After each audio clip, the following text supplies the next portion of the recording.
Just ഫീൽഡിൻ്റെ പുതിയൊരു വീഡിയോയിലേക്ക് എല്ലാവർക്കും സ്വാഗതം. അഡിയേനിയം പ്രൂൺ ചെയ്യുവാനുള്ള സമയമായി. ജനുവരി ഫെബ്രുവരി മാസത്തിലാണ് പ്രൂൺ ചെയ്യേണ്ടത്. അല്ലെങ്കിൽ ഓഗസ്റ്റ് സെപ്റ്റംബർ മാസങ്ങളിൽ നല്ല വെയിലുള്ളപ്പോഴാണ് പ്രൂൺ ചെയ്യേണ്ടത്. അഡീനിയം ചെടികൾ പ്രൂൺ ചെയ്യേണ്ട ആവശ്യകത എന്തെന്നാൽ അഡീനിയം ചെടികൾ കമ്പുകൾ ബ്രാഞ്ചുകളൊന്നും ഉണ്ടാകാറില്ല. നേരെ നീണ്ടു വളർന്നു പോവുകയേ ഉള്ളൂ. അപ്പോൾ കൂടുതൽ ശിഖരങ്ങൾ ഉണ്ടായാലേ അഡീനിയത്തിൽ കൂടുതൽ പൂക്കൾ ഉണ്ടാവുകയുള്ളൂ.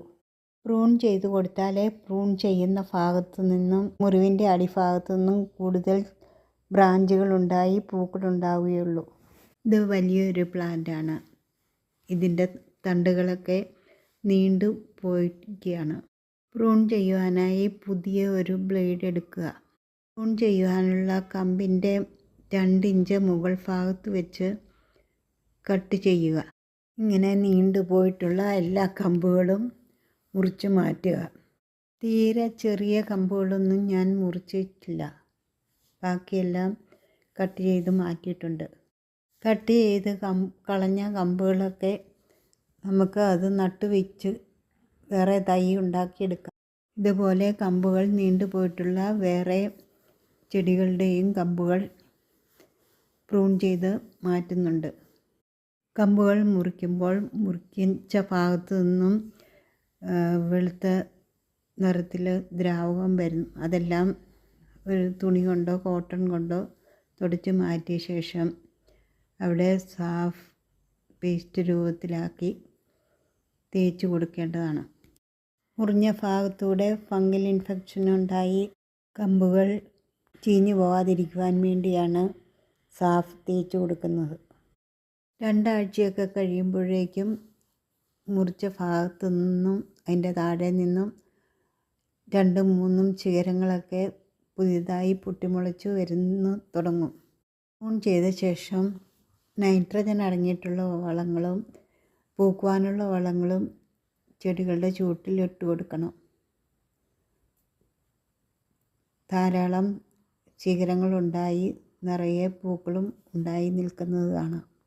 മുറിച്ച് കളഞ്ഞ തണ്ടുകളുടെ അടിഭാഗത്തും സാഫ് തേച്ച് കൊടുക്കേണ്ടതാണ്. എന്നിട്ട് അത് വേറെ പോട്ടുകളിൽ നട്ടുവയ്ക്കുകയാണെങ്കിൽ പുതിയ ചെടികൾ ഉണ്ടാക്കിയെടുക്കുവാൻ സാധിക്കും.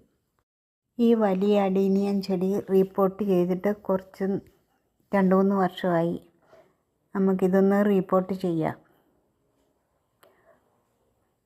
മണ്ണിൽ കുറച്ച് വെള്ളമൊക്കെ നേരത്തെ ഒഴിച്ച് വെച്ചിരുന്നതുകൊണ്ട് മണ്ണൊക്കെ കുതിർന്നാണ് കിടക്കുന്നത്. എങ്കിലും അത് ഇളകിപ്പോടുവാൻ വളരെ ബുദ്ധിമുട്ടാണ്. അതുകൊണ്ട് അതിലെ മണ്ണൊക്കെ കുറച്ച് ഇളക്കി മാറ്റിയ ശേഷമാണ് പ്ലാന്റ് പുറത്തേക്കെടുക്കുന്നത്. 3/4 ഭാഗത്തോളം മണ്ണിങ്ങനെ മാറ്റിയെടുക്കുന്നുണ്ട്. പ്ലാന്റ് പോട്ടിൽ നിന്നും ഇളക്കിയെടുത്ത ശേഷം അതിലെ മണ്ണും ആവശ്യമില്ലാത്ത വേരുകളും എല്ലാം മാറ്റിക്കളയുക. ബ്ലേഡ് കൊണ്ട് ഇവിടെ വേണ്ടാത്ത വേരുകളൊക്കെ മുറിച്ച് മാറ്റിക്കളയണം. അടിഭാഗത്തുള്ള തായ് വേരുകൾ മാത്രം വെച്ച ശേഷം ബാക്കി ചെറിയ വേരുകളും എല്ലാം മാറ്റി മുറിച്ച് കളയണം. ധാരാളം ചെറിയ ചെറിയ വേരുകളെല്ലാം ഇവയ്ക്ക് ചുറ്റും ഉണ്ടായിരുന്നു. അതെല്ലാം ഓരോന്നോരോന്നായി മാറ്റി മണ്ണും എല്ലാം മാറ്റി നല്ല വൃത്തിയായിട്ട് എടുത്തിട്ടുണ്ട്. വേരുകൾ കട്ട് ചെയ്ത് മാറ്റിയിട്ടുള്ള ഭാഗത്ത് മുറിവുള്ള ഭാഗത്തെല്ലാം സാഫ് പേസ്റ്റ് രൂപത്തിൽ തേച്ച് കൊടുക്കേണ്ടതാണ്. അല്ലെങ്കിൽ ഫംഗൽ ഇൻഫെക്ഷൻ ബാധിച്ച് കോഡക്സും വേരുകളും എല്ലാം അഴുകിപ്പോവും. മുറിവുണ്ടായ ഭാഗത്തെല്ലാം ഒന്നും വിടാതെ നന്നായി തേച്ച് കൊടുക്കണം. പിന്നീട് വലിയൊരു പോട്ടെടുത്ത് അതിലേക്ക് 1/4 ഭാഗത്തോളം പോട്ടിംഗ് മിക്സ് നിറയ്ക്കുക. പിന്നീട് അതിലേക്ക് ഈ പ്ലാന്റ് നടുഭാഗം പുറത്ത് വെച്ച് ബാക്കി സൈഡിലെല്ലാം ബാക്കി വരുന്ന പോട്ടിംഗ് മിക്സ് കൂടി നിറയ്ക്കുക.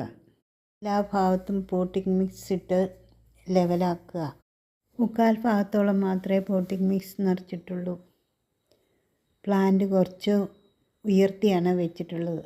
കോഡക്സൊക്കെ പുറത്ത് നല്ലപോലെ കാണത്തക്ക വിധത്തിലാണ് വെച്ചിട്ടുള്ളത്. ഇതൊക്കെ അടിയിലേക്ക് നന്നായി വളർന്നിട്ടുണ്ട്. ഇതൊക്കെ ഓഗസ്റ്റ് മാസത്തിൽ പ്രൂൺ ചെയ്ത തൈകളാണ്. നിങ്ങൾക്ക് ഈ വീഡിയോ ഇഷ്ടമായാൽ ലൈക്ക് ചെയ്യുക, ഷെയർ ചെയ്യുക, കമൻറ്റ് ചെയ്യുക. ആദ്യമായി വീഡിയോ കാണുന്നവരാണെങ്കിൽ സബ്സ്ക്രൈബ് ചെയ്ത് സപ്പോർട്ട് ചെയ്യുക. പുതിയ ഒരു വീഡിയോയുമായി വരും വരെ ബൈ. Thank you.